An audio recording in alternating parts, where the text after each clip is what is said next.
Welcome back and thanks for staying with us on KUTV Primetime News. You can share thoughts with us on social media platforms on Facebook, KUTV Kenya, and on Twitter, KUTV_Kenya. Now, the future of the nation is in the hands of the youths. They have the numbers that dictate the government of the day that rises into the office. Kenya's political scene is shrouded in uncertainty with the general elections less than 10 months from now. The great question is, who shall address the youth agenda? It is the discussion you're having tonight with Saddam Gashie. So Gashie. Yes. Thank you so much for dedicating your time for this discussion. Asante sana. Right, you introduce yourself to our viewers, they get to know who Saddam Gashie is. Thank you very much. My name is Saddam Gashie, Democratic Party Chairman, Youth League. We are here to deliberate the youth and our agenda come 2022. Right. Yeah. Now, into the discussion of the night, we are saying that our discussion is heavily based on the youth agenda. So what is the current position of the youth when it comes to the governance of this nation? Thank you very much. The prosperity of any nation is dependent on how much they have invested on the youth. The youth of this country are well equipped, educated, and informed. The youth of this country want to be given opportunities so that we can deliberate and be in the making. When history of this country will be written, the youth of today want to be part of that history. That is why we're encouraging youth countrywide to engage and participate in political initiatives. Right. Let us not take a back seat and lament later.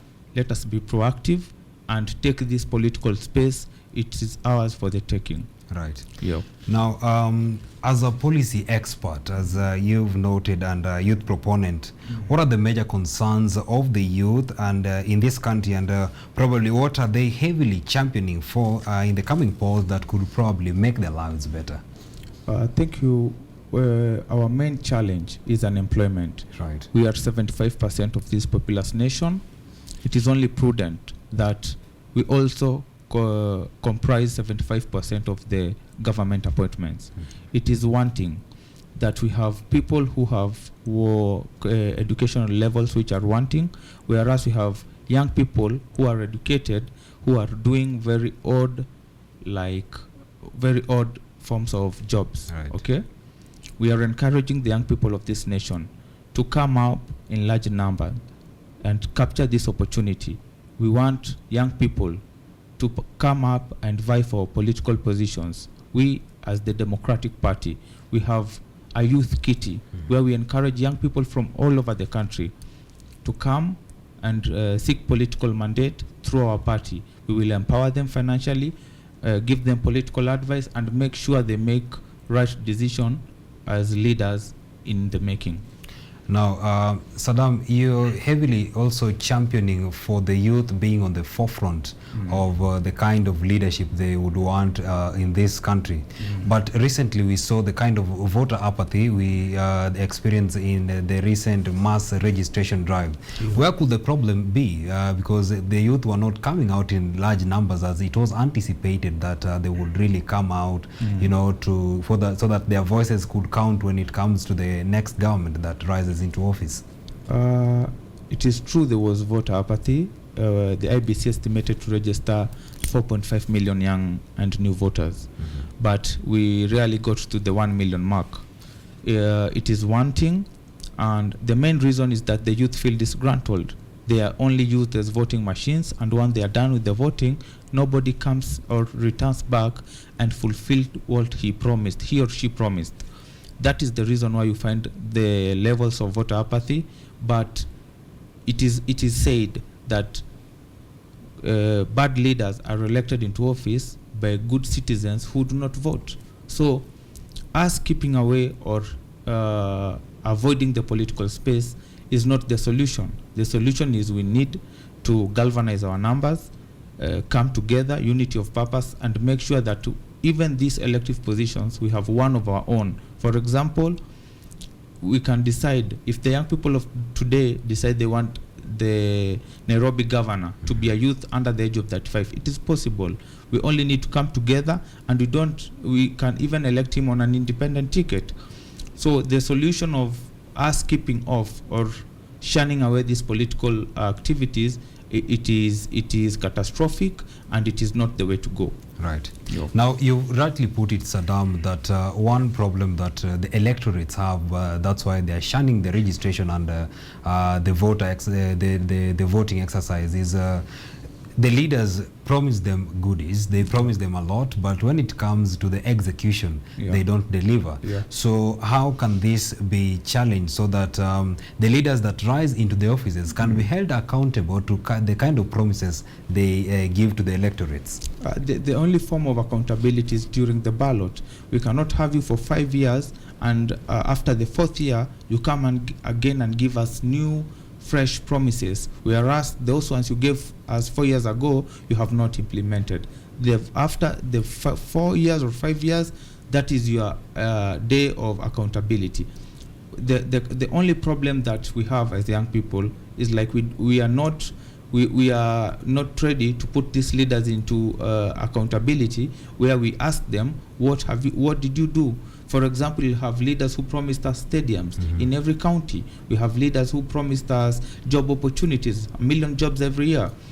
They have not yet delivered. Now, it is not the right time for them to come and give us new promises. We should now be asking them what happened to the old promises. Right. Now, another solution to that apathy, let us come out in large numbers and seek political mandate. Young people should seek seats from MCS to governors, even the presidency. We should not be cowed. We should not be intimidated. The votes count, and since we are the majority, we can have whoever we want. Right. Yeah. Now, let's leap into the 2022 politics. We have seen leaders campaigning left, right, and center, trying to woo voters into their camps. So, because now we are seeing Raila Odinga with Azimio la Umoja, we are seeing the Deputy President William Ruto with the bottom-up economic model. You're also seeing the OKA, of course, in as much as yesterday there was the Wiper, which endorsed Kalonzo Musyoka to rise into the office. Now, devoid of your political affiliations, which camp are you seeing is probably championing for the benefits that the youth should really anticipate when it comes to the 2022 polls? Thank you very much. The youth should be very intelligent come this next election, because we cannot have the same monkeys, the same forest, and expect different results. Right. That is the danger part of it, because as young people, we should be asking ourselves, we have been having all these people this while, we need to rise to this occasion. And my clarion call to young people, we have the numbers, let us shun negative politics, let us shun ethnicity in politics, and go for leaders. We can choose one of our own. If the women of today, the mamambogas and the house helps in our house, rise up and decide they want to have the women rep being one of them, it is very possible. What we're having an organized minority controlling a disorganized majority. Young people should see through these lenses. You see, when your only tool that you have is an hammer, you only see all the problems to be nails. Young people, we have the solutions in our hands. And we, in the Democratic Party, we are working hard to ensure that we have policies, to ensure that young people in these political spaces, since democracy stands on political parties. Political parties are the pillars of democracy. So if we have right policies in these political parties, young people will be able to articulate their issues comprehensively and articulately. We don't want to be people who are on the sidewalks or the periphery. We want to be co-authors of a narrative, not as foot soldiers of a struggle. Nice. Yeah. Now, we want to talk about the Democratic Party, where you are the chairman of the Youth League. So what makes JB Muturi, who is vying on the presidential ticket, what makes him outstanding compared to other leaders? Because you've also mentioned a very important point that we should not be recycling the same monkeys we've had in the forest. So what makes him an outstanding leader who probably would change the narrative in this country country, and what are probably some of the plans, big plans that he is having in mind that could make this country better for the youth and the future generations.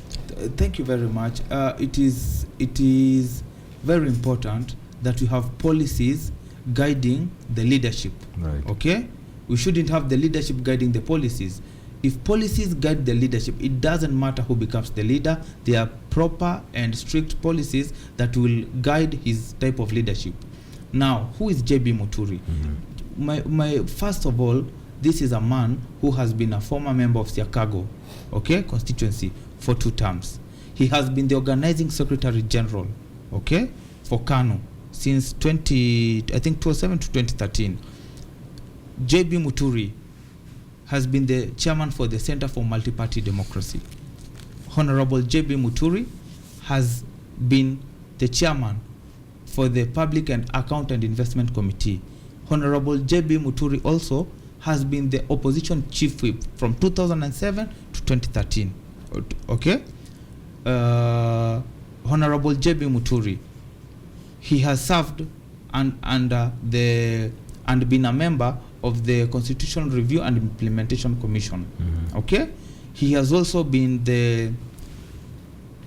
a member of the Speaker of the National Assembly and passed a record bill, 247 bills, okay, with constitutional deadlines to operationalize the 2010 Constitution. Now, this man has also served as in the judiciary, from a resident magistrate to a principal magistrate, right, a career spanning over 2 decades. What it tells is that having served in the judiciary, having served in the legislature for 10 years, he is a man with a wealth of experience, okay? He is only fit to be the head of the executive and bring this working relationship of the judiciary, legislature, and executive, and bring harmony in the working relationship. Right. What you see right now, everybody seems to be just stamping the judiciary, the executive, and the legislature. If we have a man like Honorable Speaker JB Muturi leading the executive, having this wealth of experience, he will bring a very stable and efficient working relationship in the 3 arms of the government. Right. What we are saying, he is very open. He is very open-minded. I'm seated here today, not necessarily coming from his ethnic background, okay? But he has given me an opportunity to lead and show the people, the youth of this country, home and abroad, that we have an opportunity in a new leader. And that's why we are saying JB Muturi, Kenya Kwanza. Right. Yeah. Now, you really talking well of the Speaker of the National Assembly, JB Muturi. Yeah. Now, it is evident, it is very clear that over the past years, Kenyans have always voted on the ethnic groups, on their ethnic affiliations, and probably you see Kenyans would want to see what is the development record, what is the record that these leaders that they want to put into office have. So you've really talked well of JB Muturi in the position that he served in the past. And these are the leaders. We also, probably if you take an example with the Deputy President, he's served since the era of Moi. He served in the Kibaki's government. We've seen Raila Amolo Odinga also serve from, all the, more than 2 decades. We also see Mudavadi also has been serving since the era of Moi. So what makes him, what probably would give him an upper hand compared to these other leaders who have also in one way or the other help this country through their service? Yeah, first and foremost, I'd like to maybe repeat that none of those presidential candidates that we have right now has served in the judiciary, in the legislature, and now seeking a mandate in the executive. None. Another outstanding character the Speaker has, he is the only presidential candidate currently whose name doesn't appear in any corruption case. He doesn't have any corruption cloud hanging over his head. Okay, that's the second one.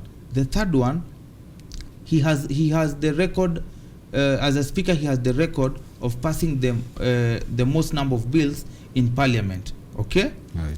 He has risen through the ranks of the judiciary, from a resident magistrate to a principal magistrate. why am I saying this? He stands out because of those things that I've mentioned. Okay, he's open-minded. His policy is open door policy. You engage him, talk your argue your points out, and if you carry the day, he'll give you, and it merits, he'll definitely give you an opportunity. Right. Okay, so I really recommend him and support him. He has a cool mien. He's nobody that you can maybe argue or have an altercation. He's very polite, very open-minded. He has a clear line of thought, if I may say so. Now, you're saying it clearly that JB Muturi has served in the executive, in the legislature, and also in the judiciary. Now, we're seeing probably, let me give an example with the ODM leader Raila Odinga, because when he goes around, he says that he championed for the liberation of this country. Now, he's championing for economic revolution that will, probably change this country as well. And you're seeing what we have, the problem that you're having at hand is what even the Deputy President, William Ruto, coming up with the bottom-up economic model, is the economy of this country. So how is he coming to sort the problem? Because he's vying for the presidency. He want to be in the three arms of the government, in as much as yes, he's served in the three.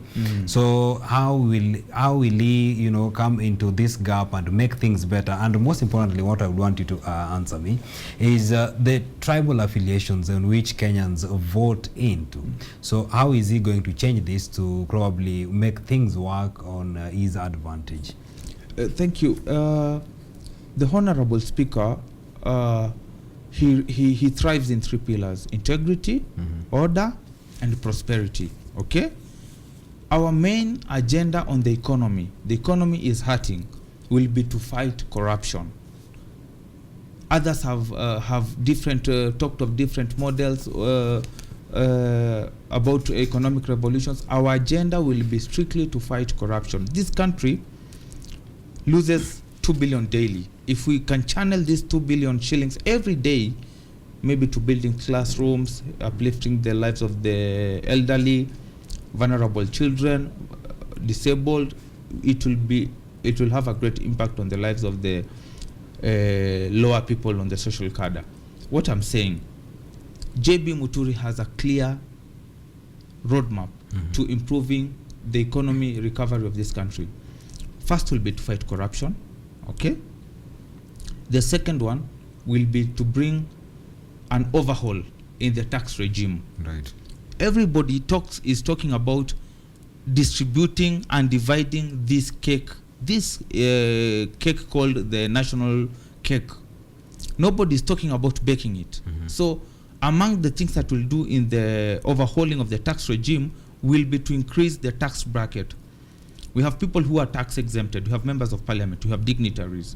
We have people who don't pay tax, the import duty tax. Right. Everybody will participate according to your social standing in terms of tax contribution.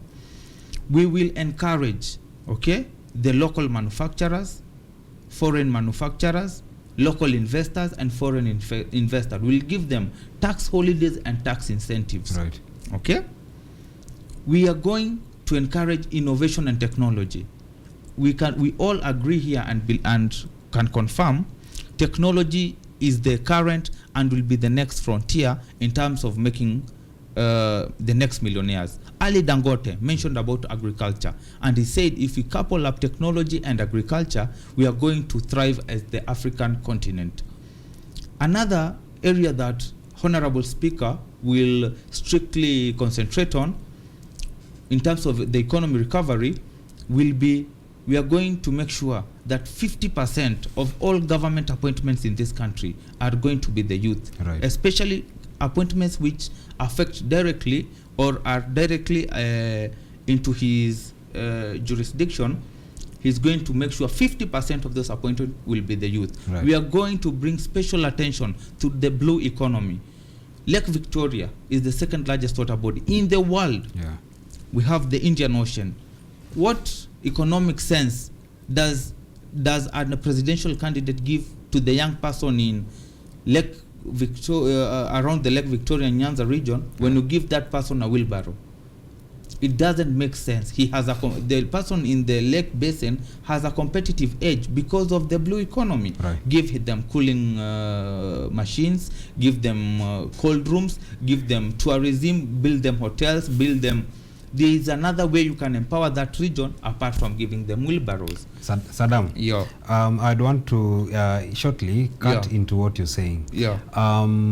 Those are probably some of the big plans that JB has for this country. Yeah. In his current position as the chief of the legislature, you mentioned at a point that 2 billion shillings is lost daily. Yeah. Now, as a policymaker, what probably has he done to safeguard the country from continuing to lose this money and probably bringing to book those who are, the convicts of corruption? I agree with you, but remember the Speaker of the National Assembly is an arbiter. Is an arbiter between the executive, and the legislature. He has no vote. If a bill comes in Parliament today, he can't vote. He has no authority of introducing a bill also in the House. Right. So that's why you find that his hands are a bit tied. But he came out, and during the Kianjokoma, where we had 2 brothers who lost their lives, he came out and categorically said he's going to make sure that he looks into the officers who caused grievous harm to those 2 brothers. Also, he came out guns blazing when we had an increase in the fuel prices. He urged the members of parliament, stop talking on the road shows. Right. Bring these sentiments in the House and we will debate them and we pass them.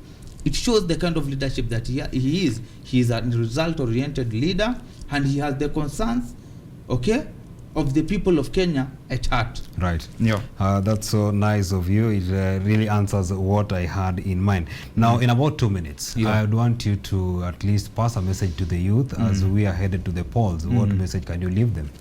Thank you very much. The youth of this country, I'm giving a clarion call. We have an opportunity to strike and upset the balance of power. We have an opportunity to make what has always been wrong and make it right. We are 75% of this populous nation. People from the age of 18 to 35 across the country from different ethnic backgrounds. Let's come together and unite. This is called a unity of purpose. You cannot beat our numbers.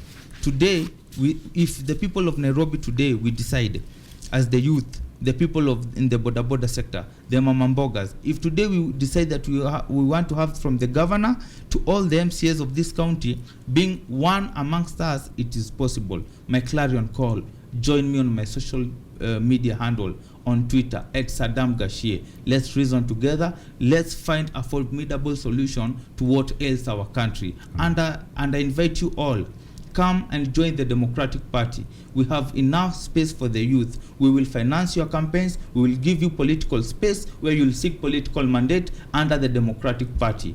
Resources and money will not play a role in the Democratic Party.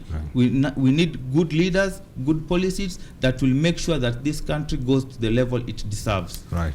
So that's so nice of you, Saddam. We really wish that before we get to the polls, we still have much of this discussion so that the youths, get to the right, make the right decisions on the polls day. So thank you so much for your time. Thank you. Hope to see you again. Sure, brother. Right. Now, with that discussion, we're having another very short break here on KUTV Primetime News. In a moment, we shall be coming back with more. See you on the other side.